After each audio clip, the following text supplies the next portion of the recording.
Chapter 13. A Giggle Box, a Leaky Faucet, and a Foghorn. Every day after lunch, Mrs. Jules read a story to the class. Dana hated stories. The last book Mrs. Jules had read was a story about a pig and spider. The pig was really cute and the spider was very wise. Dana thought it was a horrible book. It made her laugh too much. Everyone else laughed too. But the problem was that Dana always kept laughing long after everyone else in the class had stopped. It was very embarrassing.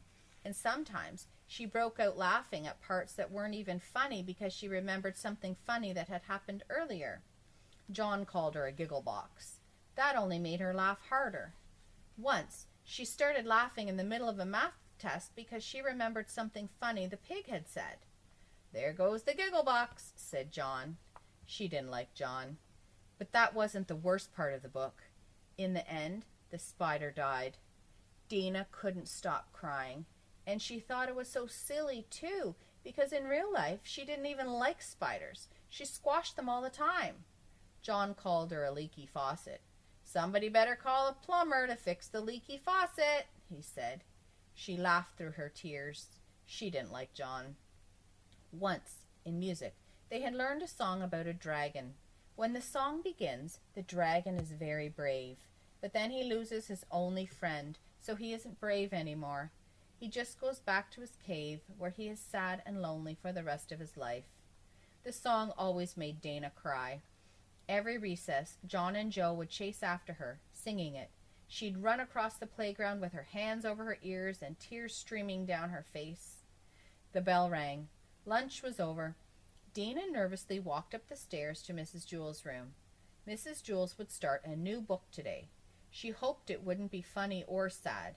She hoped Mrs. Jules would read a boring story with no jokes. When she got to class, John and Joe were standing by her desk waiting for her. "Happy birthday, Dana," said John. He was holding a present. It was wrapped in green paper and had a pink bow. "But it's not my birthday," said Dana. "Well, that's okay," said John. "You can have it anyway, since I'm always teasing you." He and Joe snickered. Dana eagerly tore off the wrapping paper. Maybe John wasn't so bad after all, she thought. It was a box of tissues. John and Joe laughed hysterically.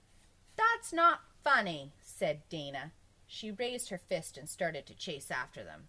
Mrs. Jules rang her cowbell and all the children settled quietly in their seats. "We are ready to begin a new story," said Mrs. Jules. She held up the book. "It's called Stinky." Dana laughed at the title, then quickly covered her mouth. "It's about a cute and playful skunk," said Mrs. Jules. "Oh, no," gasped Dana. She knew animal stories always made her cry. The animal's mother would get shot by human hunters, or else humans would build a shopping center and destroy the animal's home. She didn't like humans, but she knew that was silly, because she was a human and so were all her friends. The only human she really didn't like was John, and she didn't think he was even human. Mrs. Jules read. It was such a beautiful day. Stinky and his mother went for a walk across the forest. "Hi, Stinky," said Charlie the chipmunk. "Hi, Charlie," said Stinky. "Come along, Stinky," called his mother.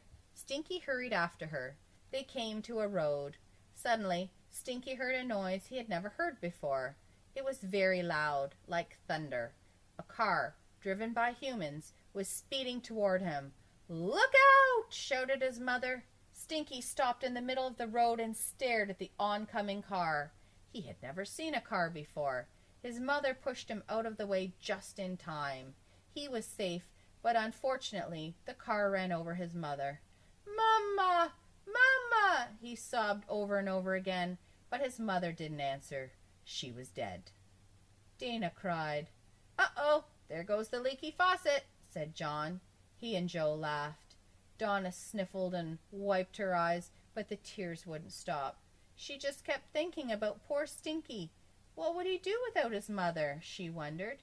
Maybe he could go live with Charlie the chipmunk, she hoped. She pulled a tissue out of the box John had given her and loudly blew her nose. "There goes the foghorn," said John. Dana laughed into the tissue.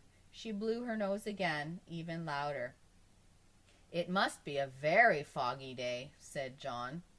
The next day, after lunch, Dana hurried up the 30 flights of stairs before the bell rang, so she could talk to Mrs. Jewls before the class started. "Yes, Dana," said Mrs. Jewls. "Can I leave the room when you read today?" asked Dana. "Why?" asked Mrs. Jewls. "Because I hate stories," said Dana. "They make me laugh and cry too much." "You don't hate stories, Dana," Mrs. Jewls told her. "You love stories. I wish everybody laughed and cried as much as you." "Really?" asked Dana. She couldn't believe it.